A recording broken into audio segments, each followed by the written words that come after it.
como é que você tá? Acabou as férias! Pô, pelo amor de Deus! Acabou faz tempo! Não, no Imagina. nosso podcast. Semana passada a gente tava lá, ó. De óculos férias ainda, escuros, temporada de É férias. verdade. Voltamos pra valer! Mas Bora. é mentira, viu? Que já tinha voltado faz um tempo. Pro podcast, a gente tava com tudo gravadinho lá. Mas você tá querendo dar ênfase que já tá rodando no 220 aí, hein? Workaholic. É isso aí, a gente já tá em 2027. Anderson Barros aqui com vocês. Aqui, Amanda Costa. Alberto Reutemann. E aqui, Febra Gato. Muito bem, estamos começando uma nova temporada no podcast Caos Corporativo, Manual de Liderança para um mundo fora de controle. E neste primeiro episódio, a gente vai falar de uma habilidade que você que está na liderança precisa ter. O nome do nosso episódio é Foresight, antecipar para decidir. Estamos começando! Roda! Vem!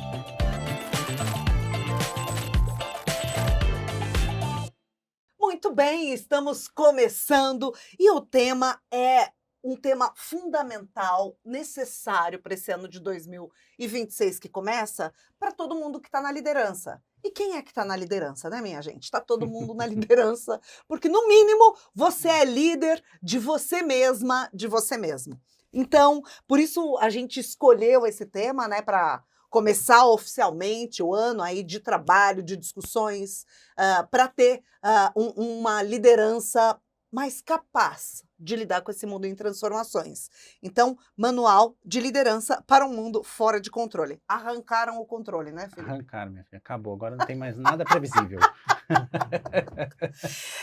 Eu queria começar comentando aqui com vocês um dos relatórios mais importantes divulgado no Fórum Econômico Mundial de Davos. No Estivemos qual lá. estavam A gente Alberto e estava Amanda. lá, exatamente. Estivemos lá. Estivemos lá, enfrentando Testemunhas 7 graus abaixo de Pelo zero. amor de Deus, nem me lembro. Começa a Os ficar com narizes frio. estão descongelando. Depois volta lá Tá louco. nas redes da Escola do Caos Não precisa e fazer pega bullying. os vídeos do Alberto Rena do nariz vermelho, por favor. O meu coisas- não, o meu não tava. O meu tava bem vermelho. O meu tava só um sofrimento, né? Sofrimento. Muito Sofrer bom. na Suíça é Chique. interessantíssimo. Perrengue Não, chique. perrengue chique. Isso aí, Chico. Mas a gente poderia fazer uma temporada inteira para falar Poderia. das dores e delícias de estar no Fórum Econômico Mundial de Davos. Claro que muito mais delícias, né? Obrigada, Escola do Caos, por proporcionar isso pra gente. E muito feliz de saber que a gente pode compartilhar todas essas vivências, né? Que a gente teve dentro e fora das plenárias, né, Alberto? Sim. Com os nossos telespecs aqui. E, obviamente, também com os nossos clientes. Bom, o relatório global de riscos de 2026, um dos mais importantes divulgados lá em Davos, trouxe a seguinte informação, que eu dormi abraçada com ela desde o dia que foi divulgada lá.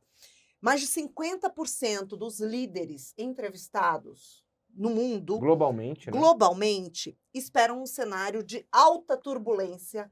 Um cenário, olha, vamos lá. 50% dos líderes entrevistados esperam um cenário de alta turbulência nos próximos 2 anos.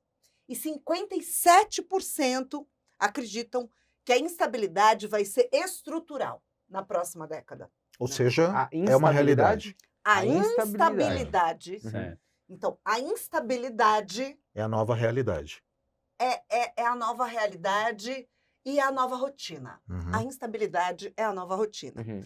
E por isso a gente escolheu essa palavrinha para conversar sobre ela neste primeiro episódio, que é o manual. Que é uma loucura, né? Porque eu acho que liderar não tem mais manual, não. É Já isso. todo mundo está fora de controle.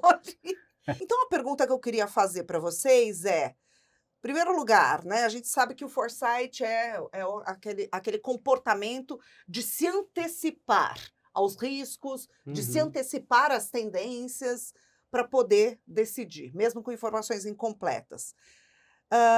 De que forma esse termo foi criado, Fê? Você trouxe aí umas referências. Queria que você compartilhasse um pouquinho mais Sim. com quem está nos acompanhando. Por que é importante estar de olho nessa habilidade esse ano e nessa próxima década? Pois é. E nessa próxima vida, Pra sempre, daqui gente. 2 Nas encarnações. outras encarnações também. Foresight forever. Eu nem sei porque essa palavra só surgiu agora, porque a gente devia já estar tratando disso há muito tempo. Sim. Porque foresight, se a gente for traduzir de uma forma mais palatável ali para o dia a dia, eu diria que é alfabetização em futuros. E futuros. Alfabetização em futuros. Perfeito. Porque- Future proof. Porque assim, foresight diz pra gente que a gente não pode lidar só com dados, né? Que é o que a gente lida normalmente com forecast. A gente pega dados para conseguir construir um lugar, né? A gente traça um futuro. E o A gente foresight... tenta prever coisas com Exato. dados, né, Fê? O foresight não, a gente desenha diversos futuros. E aí quem diz bastante disso, o Jim Dator fala bastante, né? Ele fala de 4 futuros ali para desenhar, que não é um framework, minha gente, mas assim, são possibilidades de futuros para você conseguir lidar em diferentes consequências que ele pode gerar ali. E Adam Gordon também fala bastante sobre isso, sobre a tríade de futuros. Ele trouxe algumas releituras ali do Jim Dator também. Então, foresight basicamente é saber lidar com os sinais que o presente traz para a gente e que a gente precisa construir diversas visões para o futuro. Mas deixa eu entrar um pouco nessa agenda, sabe por quê? Curiosamente, eu estava revendo ontem alguns dos materiais de origem lá da Escola do Caos, quando a gente estava criando o nosso projeto em 2020, faz 6 anos. E a gente já conectava esse contexto de caos com todo esse cenário de imprevisibilidade, né? Porque já estava dado, o mundo já tinha sido descoberto nesse contexto e nessa realidade das coisas acontecendo, mexendo com mercados, mexendo com segmentos. Eu queria até desmistificar um pouco disso. Eu acho que a gente só deu nome para algo Isso. que a gente já sabia. Uhum. É. E que o caos já falava, minha gente, tá vendo? Eu acho, E sabe o que é interessante também a gente falar? Desculpa, Alberto, Aham. já passo a palavra para você. Esses registros aí praticamente arqueológicos da criação da Escola do os Caos fósseis. são muito interessantes, porque foi antes da pandemia, né? Uhum.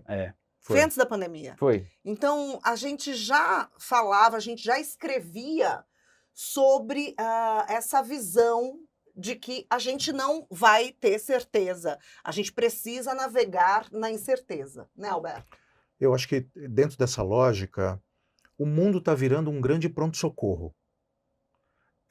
E todos nós, emergencistas, fazendo uma analogia médica, né?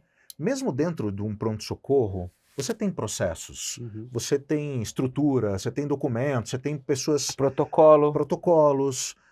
Vai chegar alguém ali passando muito mal. Alguém em desespero, alguém em sofrimento. Mas o médico ou a médica, o enfermeiro ou a enfermeira não vão poder entrar na mesma vibe. É como um motorista de ambulância. Eu não posso lidar com a mesma pressão, mas eu tenho protocolo para ir cortando o trânsito e tal. E eu Você acho já que fez dentro... cursos desses de bombeiros, brigadistas, Já. assim por diante? Quando eu estava no banco, socorristas. é aquela loja, a gente tinha que entrar. Primeiro você lê o ambiente Exato. e garante que está todo mundo seguro. Uhum. Depois você age. Você nunca pode agir na emoção, né, Não Alberto? pode. E eu acho que quem oficializa essa questão do foresight de uma maneira assim profunda foi o Mark Carney no Fórum Econômico Mundial, que é o premier do Canadá, que para mim foi a melhor palestra do fórum inteiro, onde ele começa falando: esqueçam do mundo que nós vivemos e os modelos comerciais, econômicos que pautaram esse mundo hoje. Agora a gente vai reagir rápido, a gente vai prever os cenários, mas o mundo dos dogmas e dos paradigmas que a gente aprendeu e que até os nossos pais falavam, né? Entra mais cedo e sai mais tarde, se esforça para ser reconhecido. Aquilo tudo resetou. Então a lógica é, como é que eu vivo num mundo de imprevisibilidade? É como se todo mundo fosse colocado no mesmo patamar de igualdade, porque uma grande sacada pode fazer uma baita diferença. Isso. E veja aí as empresas milionárias e bilionárias de jovens brasileiros de 20 anos de idade que conseguiram entender problemas específicos de mercado, né? É isso. E a gente vive num mundo que a gente tem muita informação. E é muito interessante que a gente não está usando essa informação, e aliás, nem todas elas totalmente declaradas, a gente já vai falar de sinais fracos, que é bem importante. Então a gente sabe que não falta informação. Vocês acham que o problema da liderança é um pouco da insistência em fazer como sempre foi feito? Tem uma palavra para isso, Amanda. eu tenho estudado um pouco a respeito desse ponto. Outro dia até escrevi sobre essa temática para esse conceito ficar mais fresco na minha cabeça, que se chama metacognição. Você nunca ouviu falar? Eu não tinha ouvido falar até algumas semanas atrás e fui pesquisar e fui ler mais a respeito. Convido você a fazer o mesmo. Duro, né? Grosseiro. Você está querendo chamar alguém, a galera para ler sua postagem no LinkedIn? Mas só você colocar o link aí, né? O pessoal ler. Não precisa ser Mas- duro. Fala com carinho. Leiam a postagem de Anderson Barros no LinkedIn. Mas É porque cada violência tem por trás uma Uma necessidade necessidade. não atendida. É verdade, o Marshall Rosenberg E- falava isso. o fato é que eu achei isso bastante interessante, porque tem a ver com a gente parar antes de resolver o problema para entender se aquela solução que você está dando ao problema, ela está partindo das suas crenças e da sua leitura de mundo, ou se ela está partindo dos fatos concretos. Porque a gente tende a uma reação natural de querer resolver o problema com base nos nossos aprendizados. Isso é muito intuitivo, né? Se eu tive determinado problema e usei tal ferramenta, vou usar tal ferramenta de novo e vou conseguir resolver aquele problema. Então, hoje a gente precisa parar para pensar um pouco mais sobre isso, sobre quanto que aquela ferramenta ainda é válida, ou sobre quanto que já não inventaram aquela ferramenta de maneira automatizada. E dentro dessa ideia do foresight, né, para já passar a palavra para vocês, outro dia provocando uma discussão parecida sobre cenários futuros, e querendo ajudar líderes a pensar sobre possibilidades, é uma coisa que eu notei, que as pessoas, eu vou usar uma palavra forte, tá? Mas tem um pouco de preguiça. Mas eu vou ter que ficar pensando num montão de coisa para que vai que minha empresa vai para a direita, vai que meu mercado vai para a esquerda. Agora eu tenho que pensar em múltiplas soluções. E eu particularmente percebi uma certa resistência de querer adotar isso como um hábito. Agora, em Davos foi reforçado que grandes crises, grandes problemas não surgem do nada, Uhum. né? Eles vão dando pequenos sinais. Agora, essa resistência em pensar em diferentes possibilidades é grave, é de se pensar. Não, mas é assim, de se olhar. foi uma experiência que eu tive. Não sei, vocês percebem isso? Pode ser que eu esteja errado, né? Eu acho que tem isso está fundamentado num dogma também, que é o tal do missão dada, missão cumprida. Decisão tomada é decisão executada. E a gente está vivendo um mundo que é melhor ser uma metamorfose ambulante. Hoje a gente discute, toma uma decisão, amanhã se a gente percebe que o vento mudou de direção, a gente tem que ser mais a biruta, né? Virou aqui, vai para lá, vai para cá. E eu acho que essa lógica é que, assim, no fundo, as pessoas estão cada vez mais preocupadas com o julgamento de decidirem algo que afete suas carreiras. A gente faz leitura de cenário o tempo todo, a gente toma decisão o tempo todo, seja com dados, seja com palpite, seja com intuição, seja com experiência. Eu acho que a lógica agora é errar rápido e corrigir rápido, sabe? Eu acho que a lógica que a gente está vivendo é que a gente não tem mais certeza de absolutamente nada. Mas aí a coisa não fica um pouco anarquista, Alberto, sob a perspectiva de nenhuma Governança, né? governança também. ou organização? Porque, então a gente toma uma decisão e aí a coisa muda e a gente não tem que cumprir aquela decisão. Não vira um troço meio irresponsável? Porque para mim isso é diferente de adaptação, sabe? Não é a mesma coisa. Usando a palavra que a Amanda acabou de colocar aqui, governança, sim, a gente vai ter que fazer algumas adaptações. A gente não pode ficar indo para a direita, para frente, para trás, tudo ao mesmo tempo de maneira completamente desordenada. Imagina isso em organizações complexas, o desafio que é, né? Eu acho que os líderes, quando eles tomam decisão, Andy, para mim essas decisões podem ser inseridas em 3 blocos. São decisões de progresso do negócio, como é que a gente cresce? Então, qual é o projeto que a gente vai entrar? O que a gente vai fazer? São decisões de manutenção. O que a gente vai fazer para não perder o status quo de determinado indicador ou market share? E decisões relacionadas à sobrevivência. Pô, a gente vai fechar, a gente está em crise, a gente precisa de grana, a gente precisa... Então ou é progresso, é manutenção, ou é sobrevivência. Aonde que eu acho que existem as questões? Que às vezes tem líderes, como o próprio Trump, ele toma decisões onde a gente percebe que parece que ele só tomaria aquela decisão se fosse um ambiente de sobrevivência. Por que eu vou atacar um país? Porque eu estou sendo ameaçado, mas não está sendo ameaçado. Então, é uma decisão de sobrevivência para poder progredir.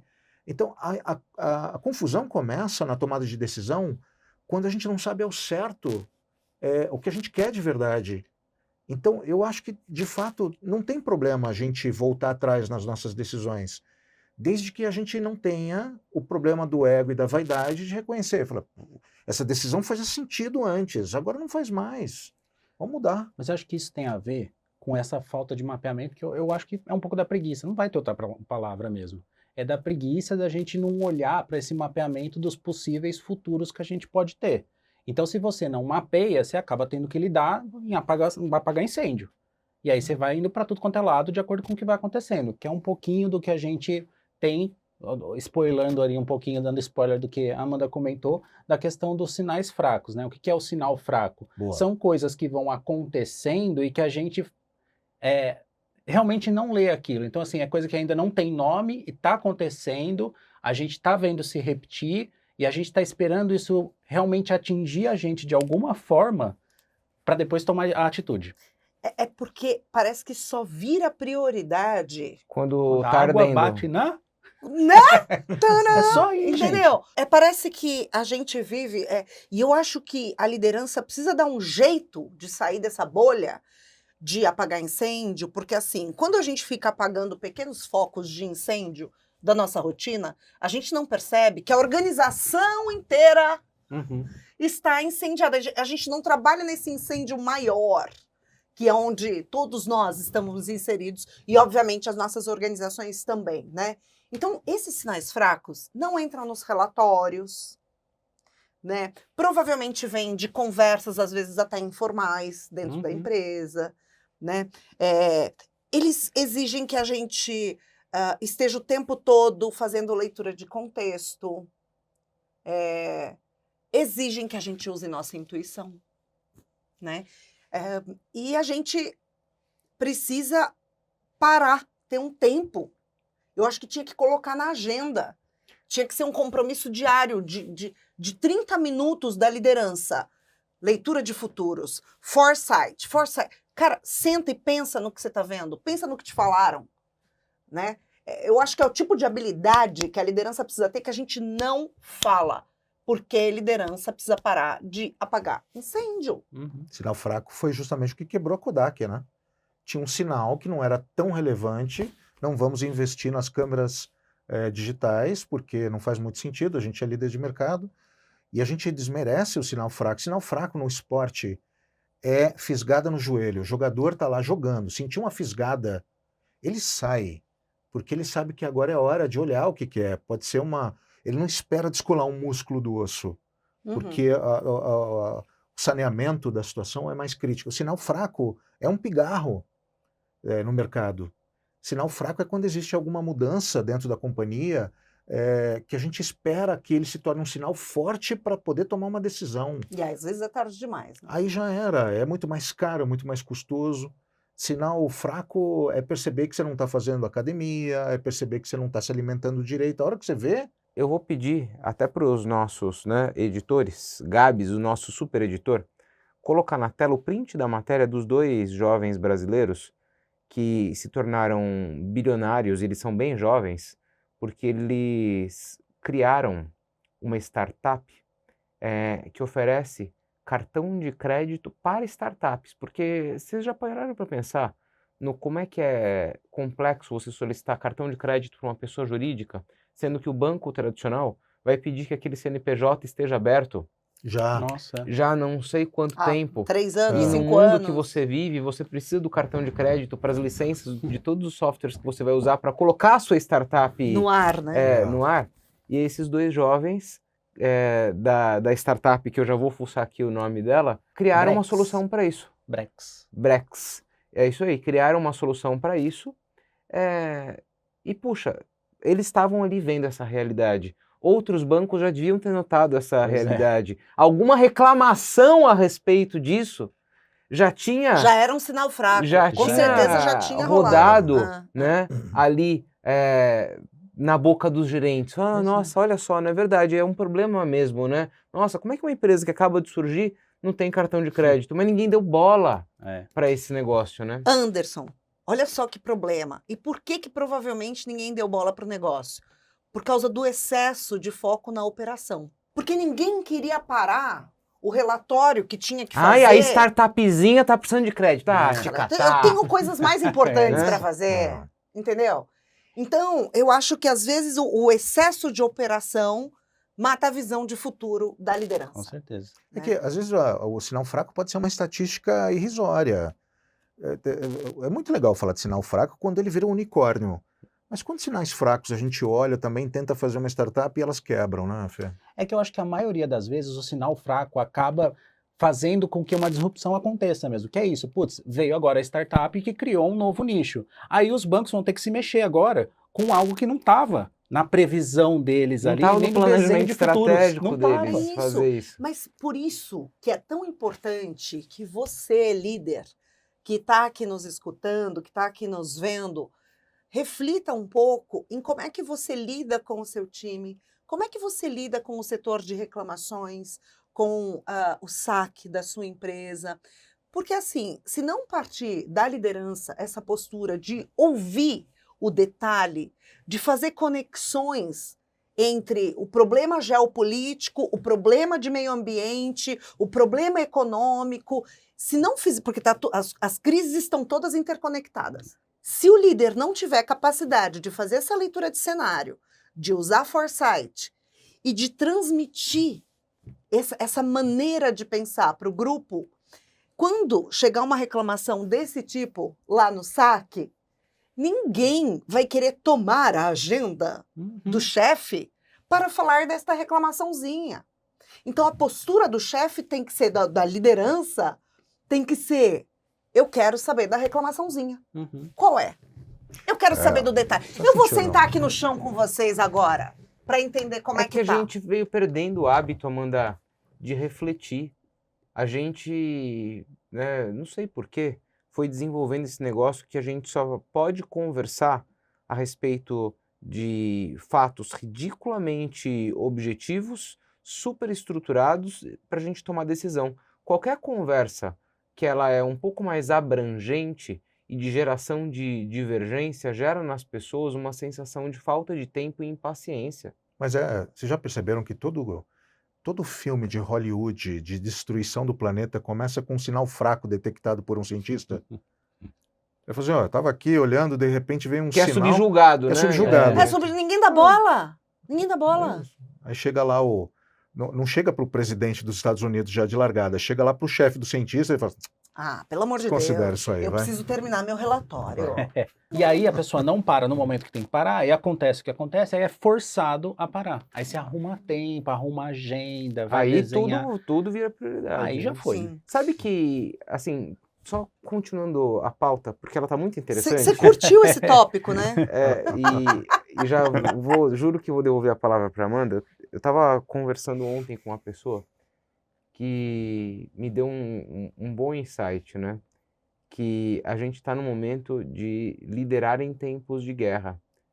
E não são todos os líderes que conseguem liderar em tempos de paz e liderar em tempos de guerra. E nós estamos num momento de guerra, Sim. metaforicamente falando. Não só, né? Não só, Talvez não mas só. também, É. metaforicamente Sabe falando. quantos conflitos existiram no ano de 2025? Ah, Conflitos centenas. armados. Centenas, Alberto. 60. 60? Foi o recorde que nós Oxe. tivemos na história da humanidade. 60 conflitos coisa. armados em 2025. Que retrocesso. É um retrocesso. Mas entenda-se conflito armado aqueles envolvendo nações, né? Imagina se a gente vai juntar isso com a situação cotidiana de muitos países dúvida. ainda, né? É. Eu achei que você ia falar dos conflitos não armados que acontecem dentro das organizações. Mas ia ser ótimo Os também. conflitos não armados ocorreram na sua organização em Imagina. 2025. Ou Tudo melhor, perfeito. já em 2026. Quantos conflitos? Mas a gente gosta de conflito, né? Bom, aí assim, só para dar uma amarrada nessa questão da necessidade da liderança colocar foresight, colocar visão de futuro na agenda mesmo, é legal a gente também conversar um pouco sobre qual é a característica do líder que está sobrecarregado pela operação. Quem é o líder? Quem é a líder sobrecarregada pela operação? Eu vou puxar a fila Vai. dizendo que é a liderança que confunde, que a urgência vira a estratégia. Rotina, Para né? mim, esse é um sinal de liderança sobrecarregada pela Eu vou falar urgência. uma coisa que sempre me coloca com as antenas em pé quando eu ouço, que é quando eu peço 10 minutos para conversar com alguém, essa pessoa me fala, ih, não, mas agora eu tô correndo muito. Então aquela pessoa com a qual você conversa, nossa, tô numa correria. Ai, Mau sinal. sabe que vem uma legenda pra mim? Hum. Vem uma legenda pra mim quando a pessoa fala que tá na correria. Qual? Desorganizada. Eu gosto de falar que eu tô na correria. Eu acho que é uma pessoa desorganizada. Eu sou acho super que é uma- organizado, vocês sabem disso? Eu acho que é uma... Você é o quê, Alberto? Super organizado. Oi? Eu não. Vixe, Peraí. Vocês vão querer Censura! fazer... Tarja! Pi! Vocês vão querer Eu fazer... fiquei nervoso aqui, gente. lavar roupa suja aqui, na frente de todo mundo? Mas você se acha organizado? Eu acho que na minha É isso bagunça que eu sou importa. organizado. Ah, Você se acha na sua bagunça? Eu me acho na minha Ah, bagunça. eu acho que é isso que tá bom, importa. exato. Pra Ah, mim... Eu até perdi o fio da meada. Não, eu não sei nem... Eu ia falar alguma coisa super interessante aqui agora. Me Bagunçou até sua desconectei. cabeça, O bagunça aqui, ó. Alberto é um organizado seletivo. Ah, Para algumas coisas ele é muito organizado, para Sim. outras nem tanto. pode ser. Ele é uma metamorfose ambulante. É Perfeito. Também Uma nesse aspecto. alma livre. Uma alma livre. Tá bom, então vamos lá. É. Líderes sobrecarregados pela Ah, é. operação fazem o Volta. quê? Voltando. Pra mim, microgerenciamento. É aquele líder que, tipo, quando você vai pedir alguma coisa também, ele vai falar que tá numa tarefa que você fala assim, cara, jura que essa pessoa tá fazendo isso? Tá. Tá sobrecarregando, porque de alguma forma ele não tá delegando ou tá inseguro com a própria posição. Ah, medo de delegar e daquela pessoa brilhar com aquela demanda E falar, vai tomar e meu essa lugar, sei lá. liderança perder ali o seu reinado. Uhum. Muito bem. Alberto. Eu acho que aí vale a máxima do Greg McKeown de confundir ser ocupado com ser produtivo. O líder ou a líder, a partir do momento que ela é promovido, precisa entender que ela precisa passar por um processo de desprendimento daquilo que fazia. O cargo de liderança é muito mais de pensamento do que de execução. Então eu acho que a sobrecarga está muito na quantidade de reuniões, na quantidade de e-mails enviados, de WhatsApps respondidos. Eu acho que liderança, antes de tudo, é um processo de capital intelectual e menos artesanato, sabe? Agora, vocês não acham que a gente está confundindo um pouco nossa audiência? Porque a gente acabou de falar que a liderança precisa ouvir a reclamação do saque.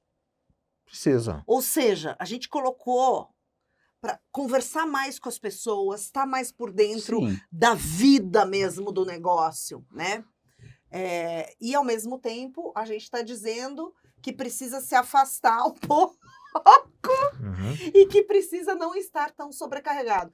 A gente acabou de colocar umas coisas super importantes na agenda dessa liderança. Será que precisa ficar menos sobrecarregado ou será que precisa escolher melhor as prioridades? Mas espera lá. O que é prioridade? Eu acho que é isso. Quando a gente fala de microgerenciar, eu vou te contar o que me vem à cabeça, pegando o exemplo do que o Fê falou. Eu quero revisar o texto do e-mail que você vai mandar para o cliente e tal. É isso. Isso para mim é microgerenciamento. Aí eu quero revisar na vírgula a informação número tal. Ai, essa apresentação a gente vai levar para o diretor, esse amarelo não tá bom, vamos colocar verde? Mas isso Isso é cultura pra de mim comando e controle, né? É microgerenciamento. Ah. É completamente diferente. A gente, vamos falar a respeito dos casos que estão acontecendo, das percepções do cliente para entender que insights a gente tira daqui. Para mim tem uma diferença grande, Amanda. E eu não vi essas coisas se afrontando, sabe? Eu acho que a gente está atento a cliente e ao que o cliente fala é algo super importante em qualquer organização. Prioritário. O duro é quando a Muito equipe bem. for ruim e o líder ou a líder... Equipe ruim É é o o sinal líder de ruim. líder ruim, Mas Alberto. às vezes Ai, ele herda. E eu Às vezes ele adoro. herda. Eu devo ter citado esse livro, assim, já umas 300 vezes ao longo do podcast Caos Corporativo, que, aliás, esse ano completa 6 anos, o podcast Caos Mais Corporativo. longevo, eu acho, né? Nesse assunto, nesse Ah. tema de mundo corporativo. E eu adoro, né, do Gabriel Ginebra, presente de Alberto Reutemann para mim. Em espanhol, foi o primeiro livro que eu li em Sim. espanhol na vida, mas é Gestão de Incompetentes, né? Então, se você tem uma equipe que é incompetente, me desculpe, mas você foi quem a contratou. Mas é que às vezes você herda uma equipe, às Tudo vezes bem, você não aí pode você tem o trocar, papel não de pode... Às desenvolver, vezes não dá tem o tempo, papel né? de desafiar. Ejetar. Eu Às acho vezes que até você isso tá que você Qual que é o dando uma papel, baita Fê? de uma justificativa. Ejetar. Alberto. É que às vezes você... Às vezes, assim, o mundo... A gente não pode ser mais realista que o rei. Ou a rainha. Tem a frase, se não me engano, de epíteto, né? Há sempre algo de ausente que me atormenta. Difícil a gente ter uma equipe. Pega o time do Palmeiras. Eu sou corintiano. Os caras ganharam tudo. Ganharam tudo. Estão perdendo. O que estão falando? Troca o técnico, incompetente. As pessoas tomam decisões em cima de fotografias, não em cima de filme. Estão falando que a equipe do Palmeiras é super incompetente. Você vai trocar a turma toda agora, porque eles estão perdendo 3, 4 jogos seguidos? Você vai desenvolver Não, o jogador? deixa perder. É verdade, né? Sun Tzu falava, né? Nunca interrompa seu inimigo Quando ele está errando. quando ele está cometendo um erro. Mas eu acho que a gente não pode passar pano na liderança em criar para ela essa muleta. Ai, olha, mas meu time é ruim. Também Fácil, né? Aí a Faz vida- alguma a vida coisa, né? Fica fácil, né? Eu acho que talvez essa Então. seja a principal função da liderança, né? Construir uma equipe forte. E é a atribuição da liderança. Eu já De contei quem aqui é essa atribuição? aquela história do como eu aprendi isso, não já? Já! Muito bom. Foi seu MBA mais caro da vida, né? Foi. Assim, como eu já contei, tá lá nos Mas alguém primórdios não- dos alguém episódios não do Caos viu. Corporativo, vou trazer um resumo expresso aqui. Quando eu virei líder, e isso aconteceu muito cedo na minha carreira, eu tinha 20 e poucos anos, assumi uma equipe com cerca de 40 pessoas, os meus pares eram todos, né, tinham muito mais tempo de casa, de liderança e de idade do que eu, assumi a equipe, né, uma dentre as 40 do Brasil, que era aquela que mais gerava resultado, e em 3 meses, né, tratando as pessoas como eu gostaria de ser tratado, peguei a equipe em primeiro lugar no ranking, entreguei ela em 40º lugar do ranking, meu gerente me chamou para conversar na época, e falou a seguinte frase: equipes são reflexo dos líderes que tem. Esta é a sua primeira lição a respeito de liderança. Desde então, Tome essa. aqui estou eu. Gestão de incompetentes. Muito Lição bom, né? aprendida. Tá bom. Aprendida. Bom, então a gente falou aqui bastante de foresight, a gente falou muito também de sinais fracos. E para a gente encerrar, eu queria que a gente materializasse essa incapacidade de algumas empresas em perceber sinais fracos e o quanto isso custou caro para elas. Então, eu queria exemplos aqui. O que me ocorre logo que de bate-pronto gente, quem é para vocês hoje Yahoo? Yahoo. Não- O que é Yahoo? Não tem mais, Não. né? Yahoo. Muita É, gente Yahoo. não sabe. mas E é. assim, foi um dos pioneiros da internet. Boa parte das pessoas da minha geração tiveram um e-mail Yahoo. Aliás, é estranhíssimo, né? Eu Quando ainda você tenho. pede um e-mail para a pessoa e ela dá um e-mail @Yahoo pra Yahoo você. ainda. né? Você tem, o professor Eu Alberto tenho. Reutemann, @Yahoo. Yahoo.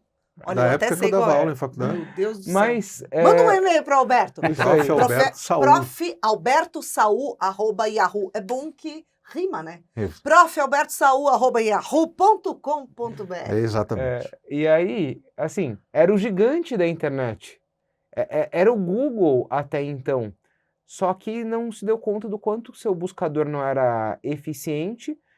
E aí, 2 jovens muito sagazes criaram um troço chamado Google. E veja, eles eram uma empresinha.